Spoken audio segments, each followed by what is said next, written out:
যে সংসদ দেখতে পাচ্ছেন সেই সংসদে কোনো মানুষ পাবেন না, বাংলাদেশের জনগণ পাবেন না। এখানে দেখতে পাবেন একপাল ভেড়া বসে আছে, যাদেরকে খাওয়াচ্ছে, পড়াচ্ছে, বড় করাচ্ছে, কাজ করাচ্ছে ওই আমেরিকা।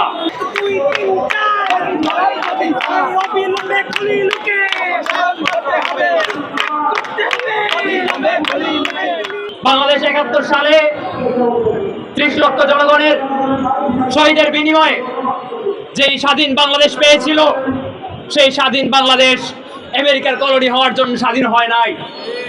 কিন্তু আমরা দেখতে পাচ্ছি এই স্বাধীনতার ৫০ বছর পরেও বাংলাদেশকে আমেরিকার কলোনি বানানোর জন্য ওই বাংলাদেশের ক্ষমতাসীন রাজনৈতিক দলগুলা কাজ করে যাচ্ছে। যে সংসদ দেখতে পাচ্ছেন সেই সংসদে কোনো মানুষ পাবেন না, বাংলাদেশের জনগণ পাবেন না। এখানে দেখতে পাবেন একপাল ভেড়া বসে আছে, যাদেরকে খাওয়াচ্ছে, পড়াচ্ছে, বড় করাচ্ছে, কাজ করাচ্ছে ওই আমেরিকা।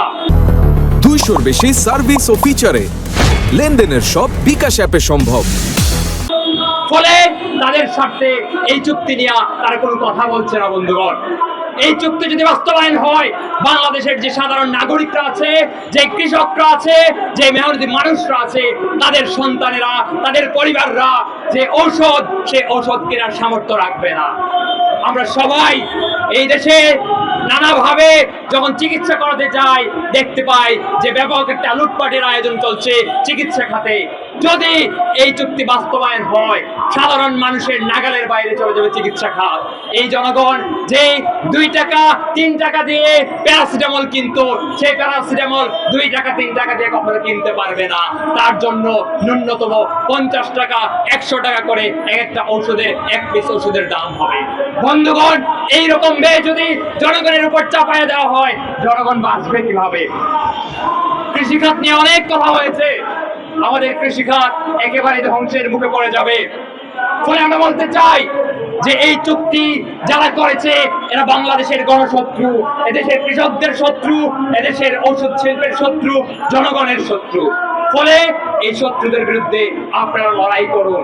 আমরা বলতে চাই এই চুক্তির মাধ্যমে বাংলাদেশের সার্বভৌমত্বকে আমেরিকার কাছে বিকিয়ে দেওয়া হয়েছে। এই বিকিয়ে দেওয়ার নায়ক যারা ছিলেন, যারা খলনায়ক ছিলেন, তাদের প্রত্যেককে আমাদের জনগণ বিচার করবে। জনগণ যে আন্দোলনের ঢেউ তুলেছে, সেই আন্দোলনের ঢেউ আগামীকাল হয়তো জলোচ্ছ্বাসে পরিণত হবে। বন্ধুগণ, ফলে আপনারা যদি টিকে থাকতে চান, তাহলে জনগণের পথে আসুন। জনগণের আন্দোলনকে মাথায় নিয়ে এই চুক্তি থেকে আপনারা সরে আসুন। একই সাথে বলতে চাই, এই চুক্তি সহ বিভিন্ন স্বার্থবিরোধী কর্মকাণ্ড করার জন্য এবং এই অন্তর্বর্তীকালীন সরকারের সময়ও এবং বর্তমান সময়ে যে পররাষ্ট্র মন্ত্রী দায়িত্ব পালন করছেন, সেই পররাষ্ট্রমন্ত্রী এই দায়িত্বে থাকার কোনো নৈতিকতা রাখেন না। তাকে অবিলম্বে পদত্যাগ করতে হবে এবং এই দেশের জনগণের পক্ষে এই সরকারকে যদি ভূমিকা পালন না করে, তাহলে আমরা বলছি যে এই সরকারের বিরুদ্ধে যে দুর্বার আন্দোলন গড়ে উঠবে, সেই সরকার হয়তো ৫ বছর নাও টিকতে পারে। ফলে আমরা বলতে চাই, ছাত্র জোট এই আন্দোলনে আছে, নেতৃত্ব দিচ্ছে, ভবিষ্যতে নেতৃত্ব দিবে। ফলে দেশবাসীকে আহ্বান করি, আপনারা আমাদের আন্দোলনে সামিল হন। আমরা আগামীতে আরো দুর্বার আন্দোলন গড়ে তুলব এবং দেশবাসীকে আমাদের কর্মসূচিও জানিয়ে দেব।